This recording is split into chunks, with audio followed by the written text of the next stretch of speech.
घर भी बना ले, प्रॉपर्टी भी खरीद ले, मरेगा तो कोई बात नहीं यार, हमने तो अल्लाह को खुश करने के लिए बच्चों को के लिए बनाई थी, मर गए तो क्या हो गया। अबे लोग कह रहे होते हैं ना, बेचारे ने इतनी मेहनत से करोड़ों रुपए का घर बनाया, बेचारे को रहना नसीब नहीं हुआ, तो इतना क्यों तरस खा रहे हो, रह भी लेता तो कितने दिन रह लेता। यूं बोला करो, बेचारे ने अल्लाह को राजी करने के लिए घर बनाया, रहना नसीब हो या ना हो अल्लाह राजी हो गया, क्योंकि इसने अपने बच्चों का सोचा था। नहीं यारी बात समझ में? तो क्या बेचारा कहां से हो गया जिसके लिए बनाया तो वो खुश है ना। एक साहब की बच्चे की जॉब लगी मल्टीनेशनल कंपनी में, पहला दिन था उसका, इन्ना लिल्ला हो गया बेचारे का ना करंट लगने से। अब माँ रो रही, हाय मेरा बच्चा आज पहला दिन था। मैंने कहा भाई अगर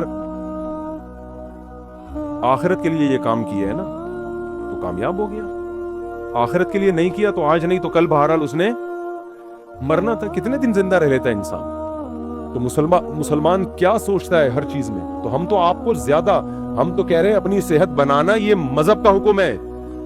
देखो आप कहते हो ना आखिरी बात, बार बार आखिरी करके सच्ची मुच्ची की आखिरी, तो ये सब कर लो आखिरी बात। देखो हम क्या कहते हैं, उलमा क्या कहते हैं, मैं कि मेरी क्या औकात। शरीयत क्या कहती है, शरीयत क्या कहती है, वैल्यू बताती है सेहत की 2 टके की नहीं है। जो बीमार है वो भी कहां जाएंगे, जन्नत। अय्यूब अलैहिस्सलाम की सारी जिंदगी सेहत में गुजरी, बीमारी में गुजरी, बीमारी में गुजरी, कहां जाएंगे, जन्नत में। उनके तो मकामात ही बीमारी की वजह से हुए। गैर मुस्लिम कहेगा नहीं बीमार आदमी क्या है, नाकाम। हम कहते हैं नाकाम है, तो अय्यूब अलैहिस्सलाम तो कामयाब ही बीमारी की वजह से हुए हैं। लेकिन क्या इसका यह मतलब है कि मैं भी बीमार हो जाऊं। अब कोई गैर मुस्लिम सुनेगा तो कहेगा इनके यहाँ बीमारों की बड़ी वैल्यू है, तो इनको चाहिए खुद सब बीमार हो जाएं। ना ना ना ना, ना। ये बात समझे, ये बीमारी किसकी तरफ से थी, अल्लाह की। उन्होंने कोशिश की सेहतमंद होने की। हुक्म यह है कि सेहत बनाने की कोशिश करो, मगर सेहत से दिल मत लगाओ। बनाने की कोशिश के बावजूद ना बने तो टेंशन मत लो। अल्लाह तुम्हें बीमार रख के ही खुश होगा, राजी होगा। क्यों, बीमारी में सब्र करोगे, अल्लाह ही चाहता तुम्हारे दर्जा सब्र के जरिए बुलंद हो। करने सारे कामयाबी के रास्ते को इख्तियार करना है, लेकिन राजी उस पे रहना है जो कौन चाहेगा, अल्लाह। पैसा कमाने की कोशिश करें, नहीं आता टेंशन नहीं लेनी है। रेडी लगाए टमाटर की, बोले अल्लाह मेरे टमाटर पे क्या है, खुश है, मैं इसी में खुश हूं। हमारा मसला सारा ये है कि हम जमीन पे बाप बन गए हैं। आप कहते हैं मेरी अर्निंग इतनी होनी चाहिए, मेरा बहरिया टाउन में प्लॉट क्यों नहीं है, होना चाहिए। मैं किराए के घर पे क्यों रह रहा हूं, मेरा जाती घर होना चाहिए। अल्लाह कहते हैं नहीं चाहिए। अय्यूब अलैहिस्सलाम चाहते थे कि मेरी सेहत अच्छी हो जाए। उन्होंने कहा अल्लाह मुझे सेहत दे दे। अल्लाह ने कहा भी नहीं मिलेगी। उन्होंने कहा ठीक है, इसी में राजी हूं मैं। सही है ना, जब अल्लाह इसी में खुश है तो ठीक है, मैं क्या करूं, इसी में राजी हूं मैं। अल्लाह ने आपका सारा अहलो अयाल आपसे छीन लिया, मौत दे दी सबको। उनको चाहिए थे अहलो अयाल बच्चे, अल्लाह ने कहा नहीं दूंगा। उन्होंने कहा ठीक है, मैं इसी पे खुश हूं। फिर जब देखा अल्लाह ने हर तरह से अय्यूब अलैहिस्सलाम को आजमाया, आखिर में देखा कि इनकी जबान से सारी जिंदगी नाशुक्री का एक जुमला नहीं निकला। तो बाजों को अल्लाह दुनिया में नेमतें लौटा देता है, बाजों को आखिरत में। अय्यूब अलैहिस्सलाम को चूंकि वाकया कुरान में बयान करना था, अल्लाह ने दुनिया में, अल्लाह ने उनको सेहत भी दी। उन्होंने कहा अल्लाह तूने मुझे सेहत दी है, मुझे मेरी आल औलाद भी वापस चाहिए। अल्लाह ने सबको जिंदगी दी, आपका पूरा खानदान आबाद कर दिया। और उस बीमारी की हालत में टिड्डियां गिरी सोने की अय्यूब अलैहिस्सलाम के ऊपर, बुखारी की हदीस है। जब अय्यूब अलैहिस्सलाम को सेहत मिली ना, तो टिड्डियां सोने की, हालांकि दौलत वैसे ही मिल चुकी थी अय्यूब अलैहिस्सलाम को, तो वो टिड्डियां जमा कर रहे हैं सोने की।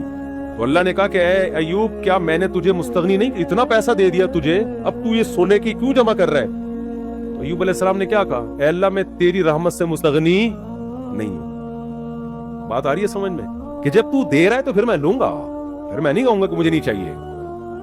जब तू नहीं दे रहा था तो मैं उसी में एंजॉय कर रहा था, खुश था मैं उसमें, सब्र कर रहा था। एंजॉय का मतलब सब्र कर रहा था मैं, राजी था। जब तू दे रहा है तो फिर तो लेंगे ना। लोग पता है मौलवियों से ये तस्वुर रखते हैं कि गरीबी ये रहे, पैसा आए तो भी टकरे मारेगा, नहीं चाहिए हमें, सारे पकोड़े समोसे हम ही खाएं। ये मौलवी लोग रक्शे में ही जाएं, W11 में लटक के जाएं। तो भाई अगर किसी मौलाना के पास पैसा है या गाड़ी है, वो तो जरूरी नहीं जिसके पास गाड़ी हो पैसा भी हो, ये जिसकी 4 बीवियां हो पैसा भी हो, ये जरूरी नहीं है। हमारे नबी की 9 बीवियां थी, पैसा नहीं था। उलमा को तो वैसे ही लोग गाड़ी में बिठा के ले जा रहे होते हैं। और अगर आ भी गया है पैसा, तो भाई जब आ रहा है तो फिर थोड़ी है कि लात मारो उसको, फिर तो आने दो। अल्लाह की नेमत है। अगर आप इफ्तारी के लिए बैठे हो और समोसे पकोड़े आ जाए, आप कहें नहीं मैं नहीं खाऊंगा, तो अल्लाह खुश होगा? अल्लाह कहेगा जब तक मैं नहीं खाने से खुश था तो उस वक्त तो नहीं खाना था, अब मैं नहीं खाने से कोई खुश नहीं हूं, गुरूब आफ्ताब हो गया, अब तुम ये टेंशन लेके तुम्हें कोई सवाब नहीं मिलेगा। तभी तो हमारे नबी जल्दी खाया करते थे, और ईद उल फितर वाले दिन हमारे नबी ईद उल फितर की नमाज से पहले खाया करते थे, ये बताने के लिए कि आज हमारा रोजा नहीं है, आज हम खाएंगे सुबह, क्योंकि अल्लाह ने पाबंदी हटा ली है तो हम खाएंगे अब। तो इसलिए मेरे भाई जब आ रहा है तो फिर आने दो, दिल फिर भी ना लगाओ, ना उस वक्त लगाओ ना उस वक्त, जब आ रहा है तो फिर अल्लाह की नेमत समझ के। तो अय्यूब अलैहिस्सलाम को अल्लाह ने उनका अहल व अयाल भी दे दिया, अल्लाह ने उनको दौलत भी दे दी, और यही उनकी आजमाइश थी जिस पर अल्लाह ने उनका जिक्र कुरान में निअमल अब्द, क्या खूब बंदा था हमारा। तो इसलिए मेरे भाई सेहत की भी कोशिश करो। एक बीमारी अल्लाह की तरफ से होती है, एक किसकी तरफ से होती है? आपकी हरकतों की तरफ वजह से। जो हरकतों की तरफ वजह से आपको तरक्की नहीं मिल रही ना, उस पे अल्लाह राजी नहीं। ना हमारे यहाँ साइंटिस्ट पैदा हो रहे हैं, ना हमारे अच्छे डॉक्टर पैदा हो रहे हैं, ना हमारे अच्छे इंजीनियर पैदा हो रहे हैं, और हम कहें मुसलमान चूंकि एक्चुअली आखिरत से दिल लगा बैठा है ना, एक्चुअली इस वजह से हम तरक्की नहीं। तो भाई तुम पोस्ती होने की वजह से तरक्की नहीं कर रहे हो, करप्ट होने की वजह से, सुस्त होने की वजह से तरक्की नहीं कर रहे हो। इस तरक्की को ये नहीं कहेंगे कि दुनिया से दिल नहीं लगाया हुआ, ये दुनिया से दिल लगाने की वजह से नहीं हो रही, क्योंकि सुबह उठता है अपनी मर्जी से, दिल लगाया हुआ है कि सारे मजे में अभी उड़ा लूं, गुटके में टाइम गुजार रहा है, छुट्टे लगा रहा है, गटरों के ढक्कनों पे रात रात भर बैठा हुआ है, तो सुबह यूनिवर्सिटी कहां जाएगा? आई बात समझ में? तो अब हमने तरक्की गैर मुस्लिमों से ज्यादा करनी है, क्योंकि हमारे पीछे मजहब की मोटिवेशन है। सलमा इब्ने अकवा रजी अल्लाहु अन्हु घोड़े से तेज दौड़ते थे। क्यों दौड़ते थे?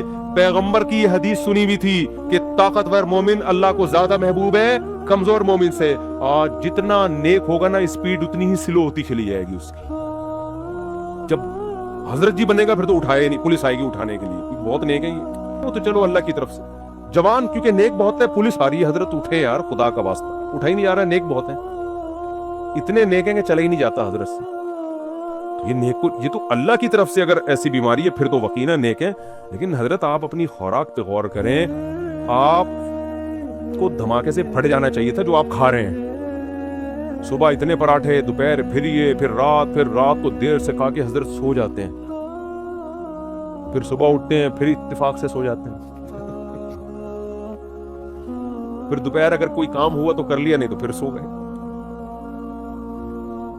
और लेबल ये लगाया जाता है हजरत के दिल में दुनिया से बिल्कुल भी मोहब्बत नहीं है। ये जो हजरत फलाने को हैंडसम होने का शौक है, जॉगिंग करता है, भागता है, असल में दुनिया की लालच। तो मेरे भाई वो मतलब नहीं है, सही है ना? मुसलमान की सेहत भी अच्छी होती है, खुराक पे कंट्रोल करता है।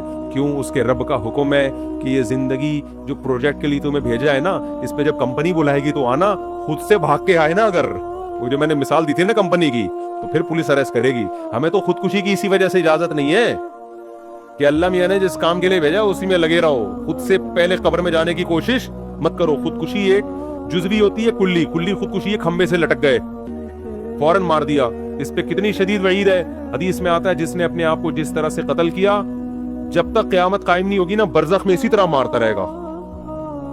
ये कुल्ली तौर पर, और एक है जुज़वी, सिगरेटें फूक के मार रहा है अपने आप को,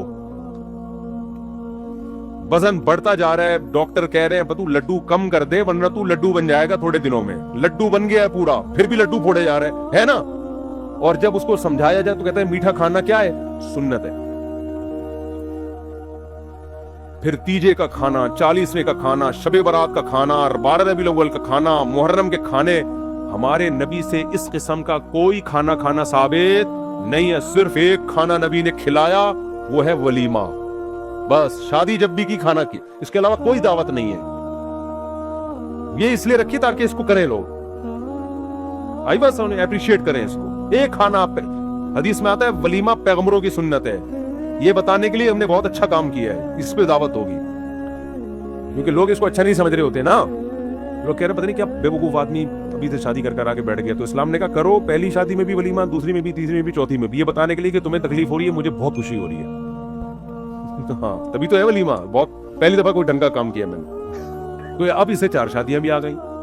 दुनिया जब दिल लगाने के भी 4 शादियां किसके लिए करनी है? اللہ کی پیغمبروں کی سنت ہے. نسل بڑھانا کس کی سنت ہے؟ پیغمبروں کی. ہم اس لیے کر رہے ہیں. اب اس میں اگر مزہ بھی آ رہا ہے تو آنے دو یار, جب افطاری میں بھی تو مزہ آتا ہے نا. اب آپ افطاری, کوئی غیر مسلم آئے بولے تو یہ سموسے کیوں کھا رہا ہے افطاری میں, آپ بولے اللہ کا حکم ہے. ابے تیرے تو مزہ آ رہا ہے اس لیے کھا رہا ہے تو آپ کیا جواب میں دو گے؟ بھائی جب اللہ کو مجھے یہ دیکھ کے مزہ آ رہا ہے کہ مجھے مزہ آ رہا ہے تو آنے دو نا. اللہ بھی خوش ہے, میں بھی خوش ہوں. کیا ہے تجھے کیا تکلیف ہو رہی ہے؟ کیا خیال ہے؟ 1 گھنٹہ پہلے کھاتا تو مزہ تو آتا, لیکن اللہ خوش نہیں ہوتا. تو اللہ کو اس میں مزہ آ رہا ہے, اللہ بھی خوش ہے. اللہ ہی تو کہہ رہا ہے کھاؤ نا, کھاؤ. اللہ تو ہم کھا رہے ہیں, مزہ بھی آ رہا ہے, اللہ بھی خوش ہو رہا ہے. تو اسی طرح شادیوں میں اللہ نے کہا مزہ بھی آئے گا اور اللہ بھی کیا ہوگا؟ خوش ہوگا, کیونکہ اس مزے سے یہ چاہتا ہے اللہ کہ یہ مزہ تم کرو. لیکن اگر گرل فرینڈ رکھی, بد نظری کی, انٹرنیٹ پر فحش فلمیں دیکھی, مزہ تو آئے گا مگر قیامت میں یہ مزہ کھرکھرا, کیونکہ اللہ کو غصہ بہت آئے گا اس پہ. حلال میں مزہ بھی ہے اور اللہ کی رضا بھی ہے. میں جب دوسری کر رہا تھا نا, لوگ کہہ رہے تھے ابے سنت کا لیول, اس میں بہت ساری برکتیں ہوتی ہیں. آپ ایک عورت کو بچا لیتے ہو برائی سے, آپ خود برائی سے بچتے ہو, آپ کو اولاد ملتی ہے, آبادی بڑھتی ہے. اس سے ملک میں جوانوں کا ریشو کیا ہوگا؟ زیادہ. بوڑھوں کا ریشو جوانوں کے مقابلے میں کم. کھانے والے کم, کمانے والے زیادہ. تبھی تو یورپ چاہتا ہے ایک بچے پہ 20-20 لاکھ روپے انعام دے رہا ہے وہ پاکستانی اعتبار سے, کہ پیدا کرو. ان کو پتا ہے کہ یار ہمارے پاس سب کچھ ہے, نسل ہی نہیں ہے, لہذا ہم ویسے ہی ختم ہو رہے ہیں, اور ہمارے پاس کچھ بھی نہیں ہے, ایک نسل ہی ہے. اگر یہ بھی ختم کر دی نا تو نہ نسل ہوگی نہ ٹیکنالوجی ہوگی, ایویں ہی ختم ہو جائیں گے ہم. ٹھیک ہے نا؟ تو دونوں چیزیں ساتھ ساتھ چلاؤ, بچوں بھی پیدا کرو, پڑھاؤ بھی, تربیت بھی کرو ان کی. تو خیر, اس لیے بھائی شادیاں بھی ہیں اسلام میں, اور اسلام تو جلدی شادی کا حکم دیتا ہے. عورتوں کے گھر بستے ہیں اس سے. تو میں نوجوانوں سے کہتا ہوں, نہ فلمیں دیکھو, نہ لڑکیوں سے دوستیاں لگاؤ. کیا کرو بھائی؟ نکاح کرو. اور آخری بات, بالکل واقعی سچی مچی کی آخری بات, اب بالکل کائنڈلی بیٹھ جائیں, آخری سچی مچی کی آخری. دیکھو یہ تو میں نے آپ کو وہ باتیں بتا دی جو اسلام میں آپ کو حکم دیا گیا ہے, اور اس میں ہماری دنیا کا بھی فائدہ ہے. کچھ باتیں ایسی ہیں کہ اسلام لیکن یہاں سے شروع نہیں ہوتا کہ ترقی ہی کرنی ہے, یہ بھی ایک حصہ ہے. شروع پتہ کہاں سے ہوتا ہے اسلام؟ سب سے پہلے مسلمان کو اللہ کا بندہ بنانے کے لیے, کلمہ توحید پڑھوانے کے لیے اسلام جو سب سے پہلا عمل آپ سے کرواتا ہے نا, تاکہ آپ یہ ثابت کریں کہ میں اللہ کا بندہ ہوں, وہ سب سے پہلا عمل ہے 5 ٹائم مسجد میں جماعت کے ساتھ نماز پڑھنا. سمجھ میں آ رہی ہے بات؟ 5 ٹائم مسجد میں جماعت کے ساتھ نماز. جو یہ نہیں پڑھتا وہ ترقی کرتے کرتے چاند پہ پہنچ جائے. اللہ کہتا ہے کہ تو نے جو بیسک حکم تھا وہی ادا نہیں کیا, تو اب تیری اس ترقی سے مجھے کوئی واسطہ نہیں ہے. اسلام میں روزے سے زیادہ, زکوٰۃ سے زیادہ, حج سے زیادہ, ہر حکم سے زیادہ کس کی اہمیت ہے؟ نماز کی. واحد حکم ہے جس کے بارے میں بعض ائمہ کی یہ رائے ہے کہ نماز جان کر چھوڑ دینے والا اسلام سے خارج ہو جاتا ہے. تو جتنے لوگ یہاں بیٹھے ہوئے ہیں نا, فجر میں بھی اتنے ہی بولو ہونے چاہیے.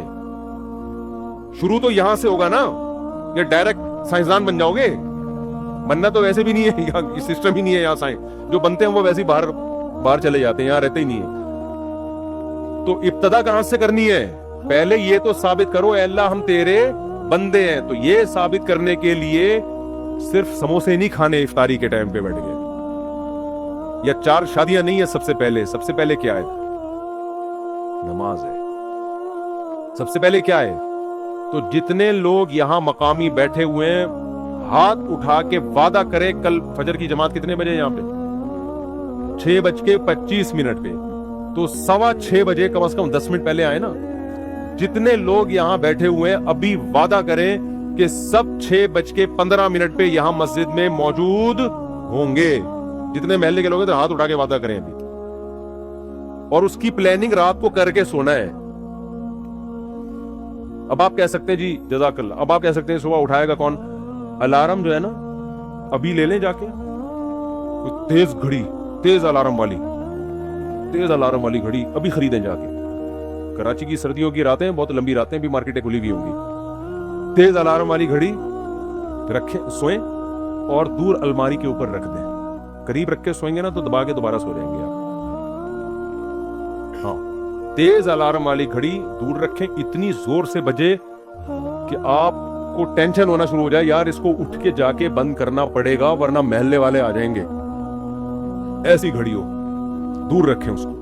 ہوتا یہ ہے کہ جب آدمی گہری نیند میں ہوتا ہے پھر کہتا ہے یار بیان تو مفتی صاحب نے کیا تھا، فجر کی اہمیت بھی بہت بیان کی تھی، اللہ کی بندگی کے لیے ہم دنیا میں آئے ہیں، کمپنی نے پروجیکٹ دیا تھا، یہ دیا تھا، وہ بڑے سے بڑے سب گھوڑے سے دوڑنا چاہیے، یہ کرنا چاہیے، سموسے بھی کھانے چاہیے، سب چیزیں اٹرم پٹرم نہ آ رہی ہوں گی، عمل زیرو ہوگا۔ تو شروع کہاں سے کرنا ہے بھائی؟ نماز۔ پھر جب گہری نیند ہوگی آدمی کہے گا کل سے انشاءاللہ میں فجر کی نماز شروع کروں گا، اور وہ کل قیامت تک نہیں آئے گی۔ گہری نیند میں یہی آ رہا ہوتا ہے۔ تو آپ نے کیا کرنا ہے؟ دور رکھنا ہے اس سے۔ جب آپ اٹھ کے جائیں گے نا اس کو بند کرنے کے لیے تو آدھی نیند آپ کی غائب ہو چکی ہوگی۔ اس کے بعد آپ نے کیا کرنا ہے؟ شیطان کہے گا ابے مسجد کے تو پورا ہی ایک دن سے ہی مولوی بن جائے گا کیا؟ تو اتنا نیک بن جائے گا؟ ابھی آہستہ آہستہ یار، ابھی تو ہم عشاء سے شروع کریں گے۔ تو آپ نے شیطان کو کیا کہنا ہے؟ یہ میں بالکل صحیح نسخہ بتا رہا ہوں آپ کو۔ نے شیطان کو کہنا ہے میں صرف واش روم سے فارغ ہو کے آ رہا ہوں، نماز پڑھنے مسجد میں نہیں جاؤں گا۔ جب واش روم سے فارغ ہو جائیں گے آپ، تھوڑی نیند اور زیادہ غائب ہو جائے گی۔ پھر شیطان کہے گا اب سو جا، آپ کہیں گے ٹھہرو رکو ذرا ٹھہرو رکو ذرا۔ پھر آپ نے کیا کرنا ہے؟ آپ نے شیطان سے کہنا ہے صرف میں وضو کر لوں پھر میں سو جاؤں گا۔ یہ حدیث کا مفہوم پیش کر رہا ہوں میں۔ شیطان 3 گریں لگاتا ہے، جب انسان اٹھتا ہے ایک گرہ کھلتی ہے۔